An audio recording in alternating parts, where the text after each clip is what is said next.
Brought 2 chairs. 2 chairs.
Good morning, everyone.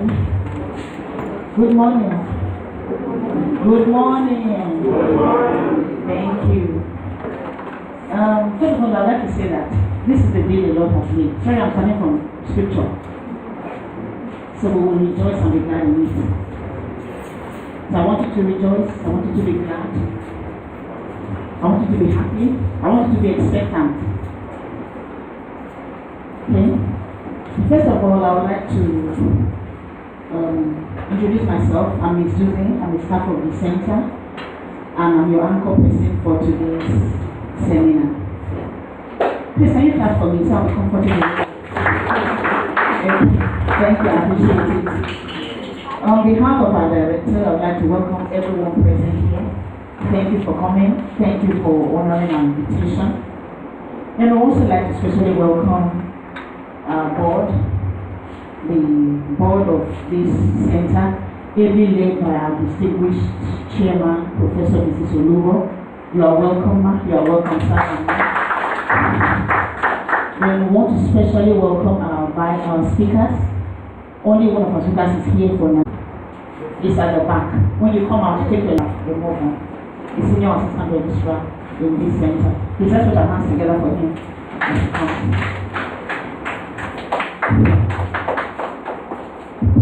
Good morning, the Holy Spirit. Amen. Father, we want to thank you for this gathering this morning. For that accident that we are gathered here. We have come to share knowledge, and to share aspirations, and to take us into our heart. We pray that the topic of today is social development. We thank you for that Lord Almighty that we will be impacted by this topic and at the end of it all. It will be glorious, what we need to win, but also to go on for a great opportunity.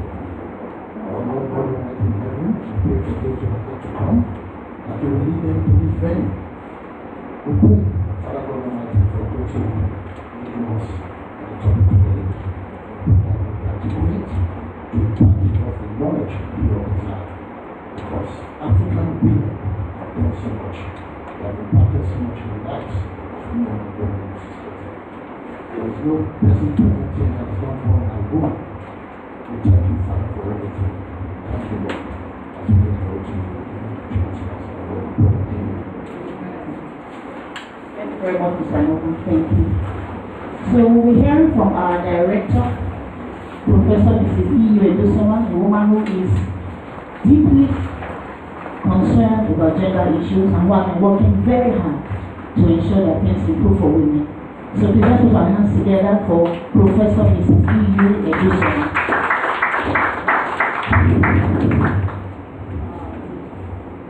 The chairman of the board, Center for Gender Studies, Professor Mrs. Aro Oluwo, our guest speakers, Professor Ojo and Ms. Barrister Mrs. Onem Bami. I also want to recognize members of the board who are present here. I don't want to list the names so I won't waste so much time. I want to recognize our distinguished professors who are attending this seminar and other members of staff from within and outside the university. It's a great pleasure to be here and to welcome you to one of our series in the bi-monthly seminar, Center for Gender Studies bi-monthly seminar. For some time now, we have not really had any activity because of the COVID-19 pandemic, but we are delighted to be back. And this morning, we have decided to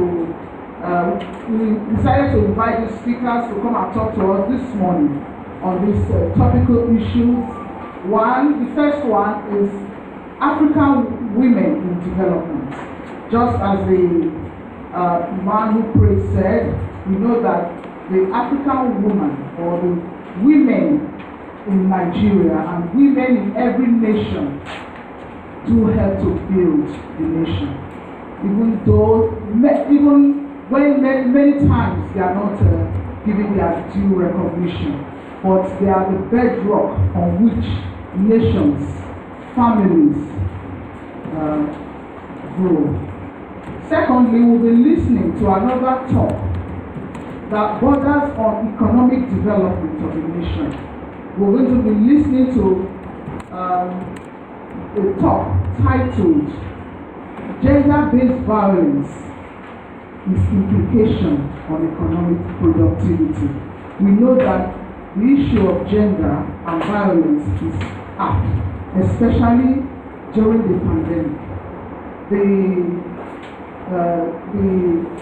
It rose to an epidemic proportion.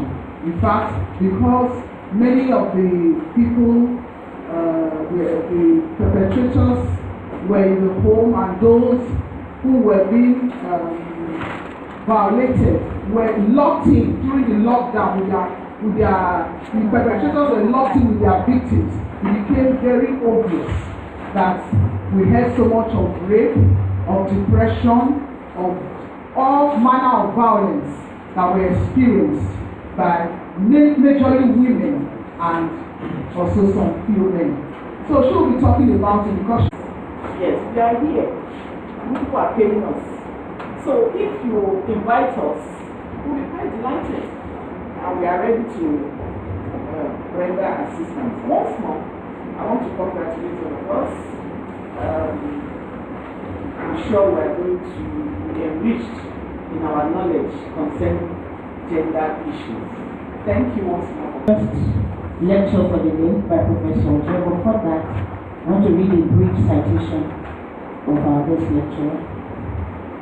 Professor Ojo is a product of Pepperdine University, Los Angeles, California, USA. He holds a master's degree in public administration and a Bachelor of Arts in political science and journalism. He obtained his PhD degree at the Clark and Panther University in Atlanta, Georgia, USA. He is a writer and author. Professor Ojo has published numerous articles in local and international media and in learned journals. The propounder of the concept polyharmony 1983, Professor Ojo is married with a beautiful family, 24 grandchildren, and 1 great-grandson. He currently resides in Atlanta, Georgia, United States of America. Today, we'll be speaking to us on the theme of the seminar, which is African Women in Development. Sir, please.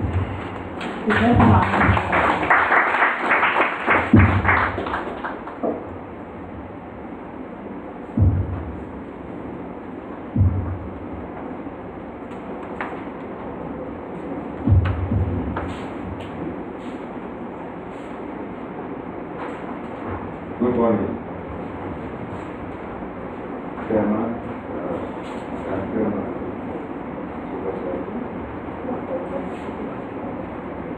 the Director of this center, Professor Ojo, meeting, all of us present, you are welcome.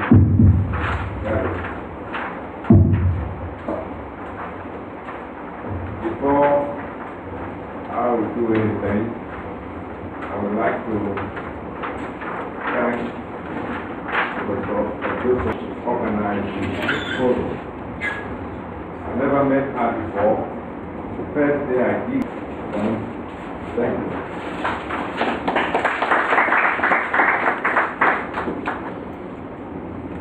Well, it appears that there's a little here that women in development, as I heard it from the horse's mouth, correct? Maybe I didn't hear correct. As a result of the wider scope of that, they are placed in it. And what do we mean by development? In accordance with the division of labor, in which men hunted, while women tended fire, and children tended. According to the Book of Knowledge, by National Geographic, every man made tools from stone, wood, and bone, which was the beginning of technology and was followed by cultural innovation that brought about the language through the composition of symbols, sounds and symbols that enable communication of thoughts, feelings, and exchange of information about life. From the foregoing brief annals of the beginning of this earth, the early man and woman on it were the father and mother of humanity. In that capacity and time, while men hunted for food in the forest, women tended fire and children at home. Anthropological history has revealed that the first Homo Erectus, that is, the first human to have walked on feet, standing up on this earth, is an African, male and female. This being the fact and truth, it would appear sacrilegious and laughable for one to suggest that women in Africa were devoid of a place and position in the scheme of things in Nigeria and Africa generally. In spite of the vindicated primordial history of the early Africans, some contemporary ill-motivated racists and some improperly informed in their quest to know have continued to speak the untruth about the correct political status of women in Africa. Otherwise, the need to discuss women in development, which is wide and large, therefore may be discussed from an African perspective, because African women in pre-Pharaonic Egypt, pre-colonial period in Africa, and post-independence in Nigeria, particularly, have continued to maintain their preeminence within the culture of the land. Development of our women, or women in development, must not be viewed from Euro-Western point of view. In other words, one must not judge the African woman based on the hair she may not have permed to look like that of a Londonian, like a German lady or Anglo-Saxon woman, to be regarded as developed or accommodated within the African political arena. Rather,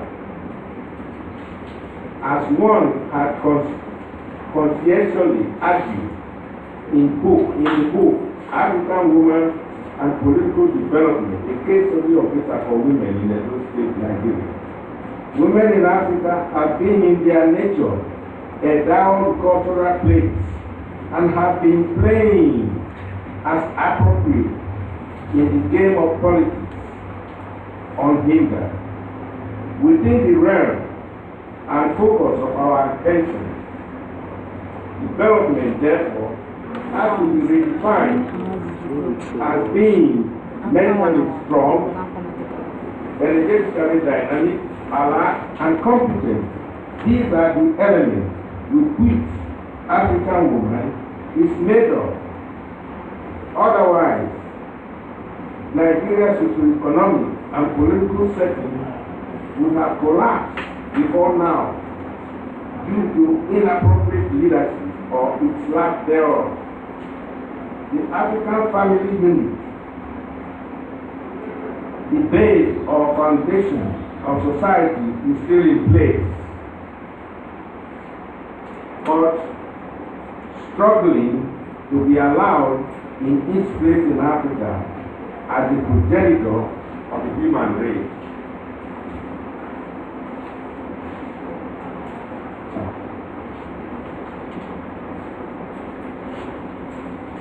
The struggling of the first human family here in Nigeria, arguably, has been the result of some foreign external influence allowed.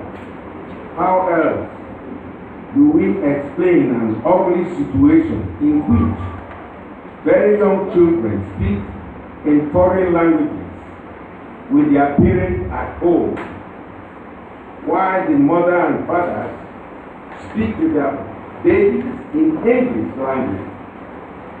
How else, 60 years after independence, these aberrations are not due to women not being given equal opportunity or position with men,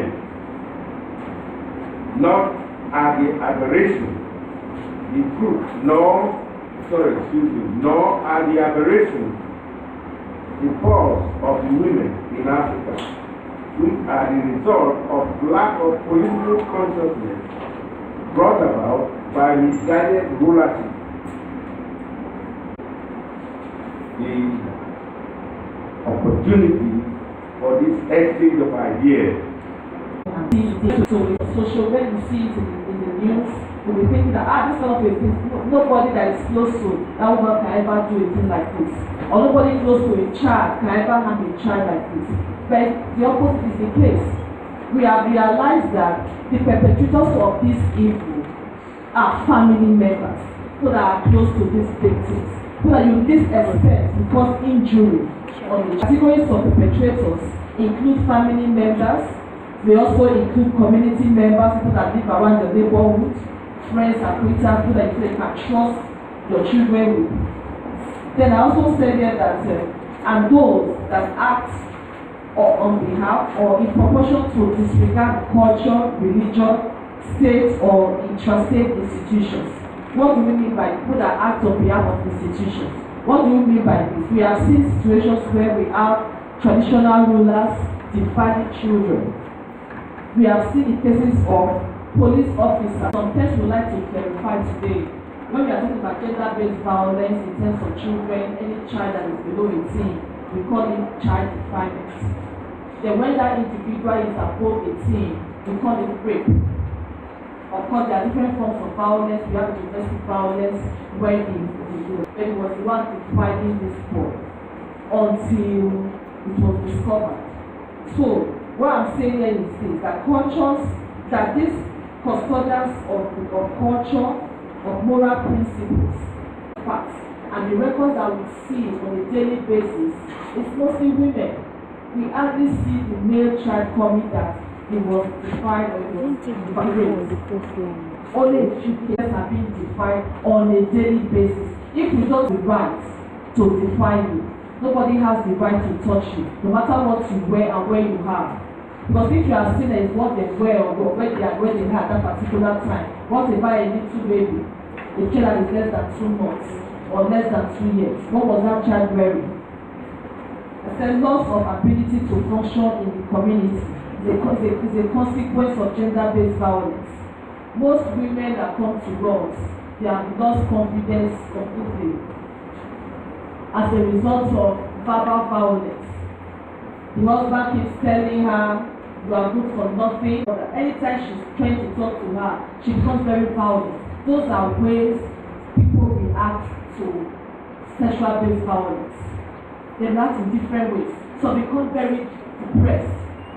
Some it becomes food problem. That they are eating too much or they are no longer eating. Especially for children. There was a time 3 children were brought to the center, to the ministry. When they came, what happened? When we started making investigation, the little girl that got the other 2 identified, she was about 6 years old. Except for a period of time, a child that was very vibrant, very playful. She became so quiet, so timid, so she was isolating herself, so depressed. She was no longer eating. It was that eating disorder that caught the attention of her caregiver. What was going on? Started making investigation. So she now opened up that somebody in their neighborhood defied her. So because the girl stopped eating, they said she became emaciated. They were trying to unplanned pregnancies. It can lead to unsafe abortions. It can lead to transmission. Went ahead and raped her.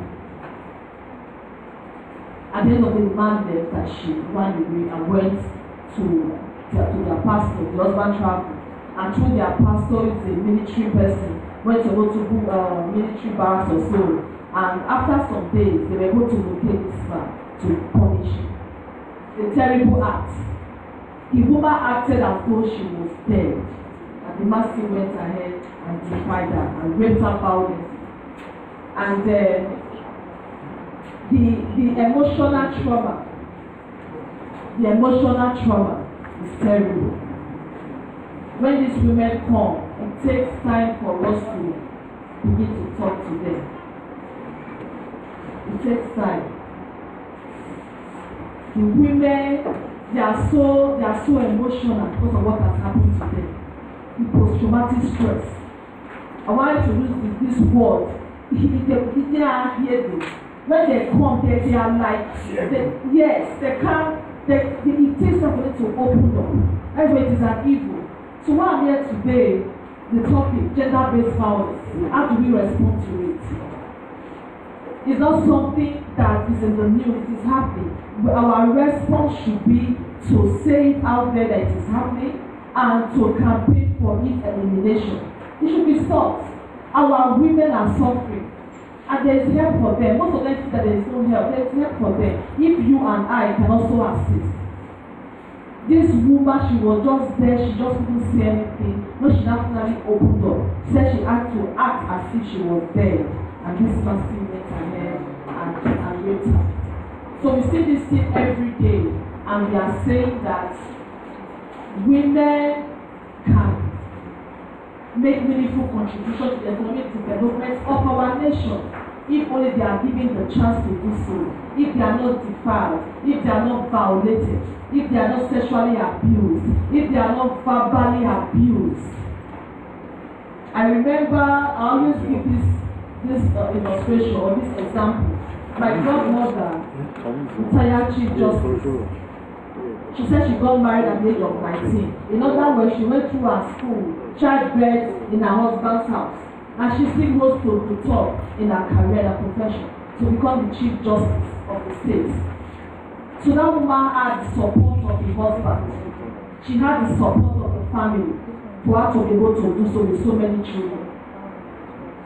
Our professor here, a wonderful example. If the support is not there from her husband, she will not be able to make meaningful impact in the society, in the economy, in the academic economy. She will not be able to do so. So these women, they are out there, so many of them are passionate. They want to contribute so much, but they are not given this opportunity. They are being verbally abused. They are physically abused. A woman that is beaten up with all those bruises, what do you think she can relate when she's in the midst of her mates, or when she's out there at work? How can she How can she open up? What can she say? What do you think that woman can be able to say? With all those bruises, she will say, will listen to me. I'm good for nothing. I am nothing. And majority when they come that you see it in them. They are completely frustrated that nothing can come out of them. It takes series of counseling to let them know they can still be who they want to be. They can still rise up to the shining stars.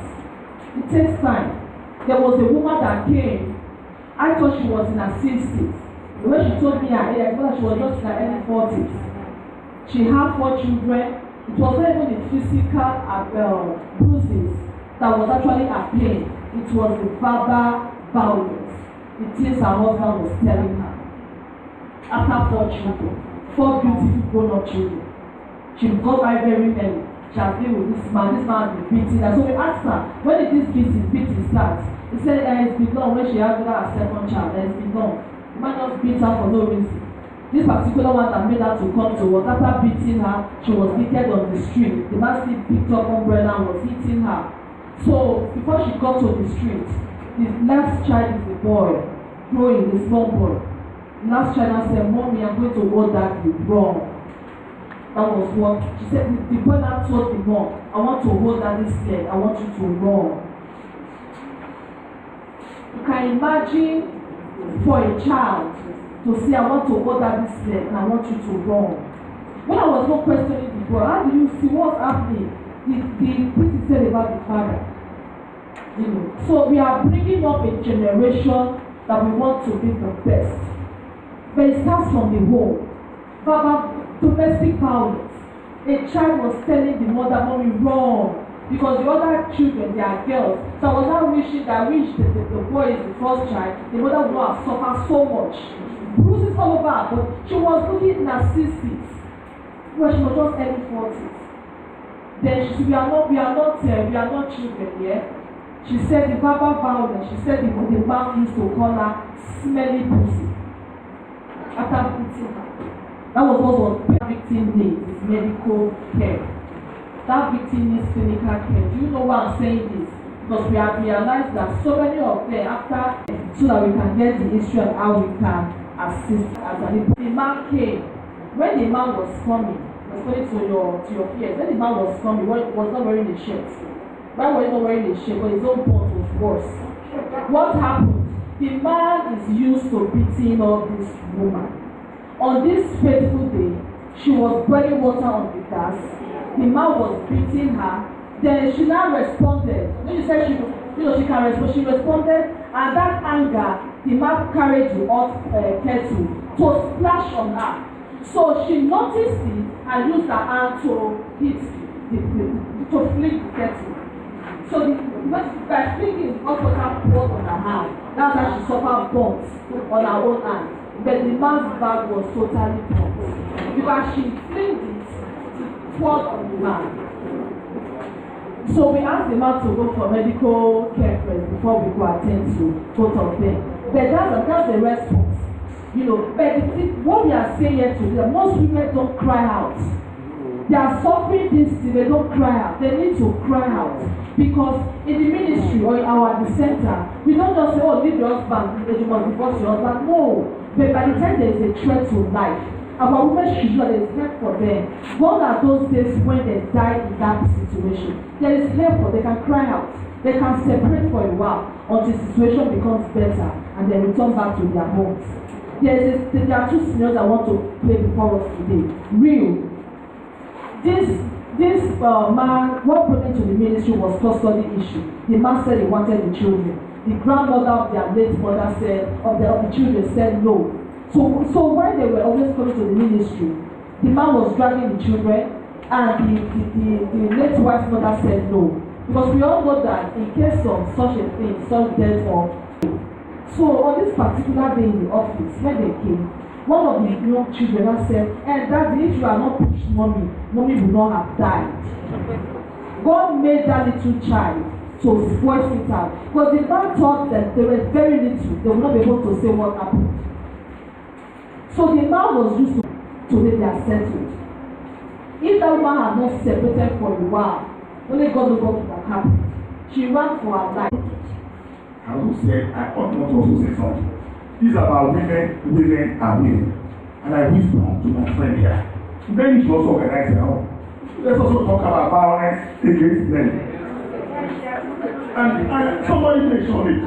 You mentioned it. And I said, yeah, you were speaking my mind. And then you talk from a cultural perspective. You must situate any academic discourse philosophically. So they are talking about Caution them.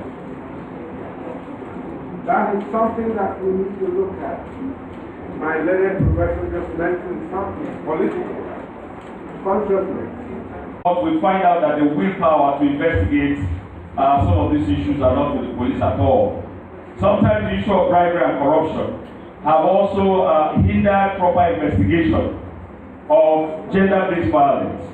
Sometimes a police officer is aware that it happened. He may take money. They take money to cover up things. So, and again, the investigation systems are still yet very shitty. Today we talk about forensic investigations. Most of our police officers are not trained. We speak your heart to the girl. Then if she agrees, the next thing is to introduce her to your culture. My American wife, whom I told you I met, 17 years old, when in the same class, now speaks and writes my language. It's a comparative. So if the man teaches the girl right from the word go, and the girl accepts, she will be the one to transfer that language to the children that are coming up. This is why women are builders. When you marry a young man, it is your responsibility to assist that young man to build and elongate that family, to continue. But what is happening now is that, the girl wants, since she's from Robo and the guy is from Igbo, the best thing is to adopt English language. That is a serious omission. It's actually a crime against our nation.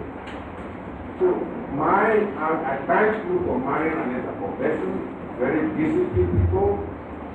Learn the language, get some of these cities, Waziri, another, Albert, play them. Since you can learn, She's having pregnant.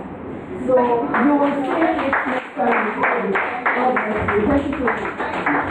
Thank you very much. We'll take 2 more comments and 2 more questions. I am Professor. Second question.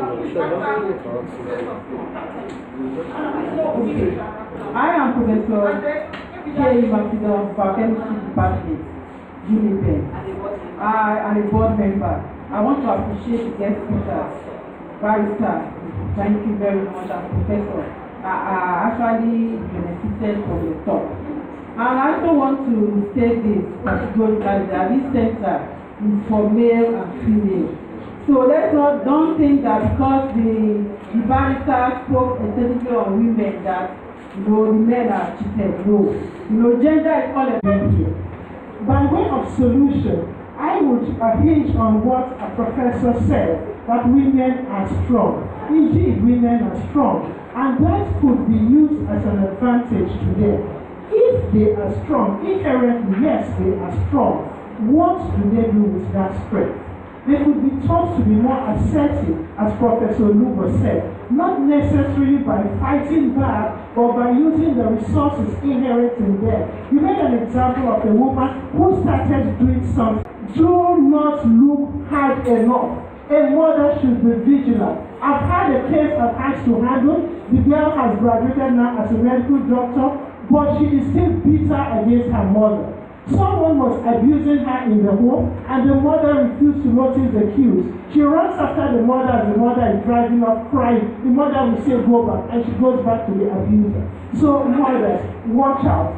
Care for your children to the extent of looking at their eyes and knowing what is going on when you are not there. Thank you very much. Thank you. If we have a relatively young person speak, please. to the organizers of this event, distinguished academics, and particularly my professor and teacher from the Department of Political Science. Thank you for the invitation. Now, gender-based violence, we should also look at how to. There's a need to take. We have men and violence. But the truth is, we are looking at a topic where women are involved.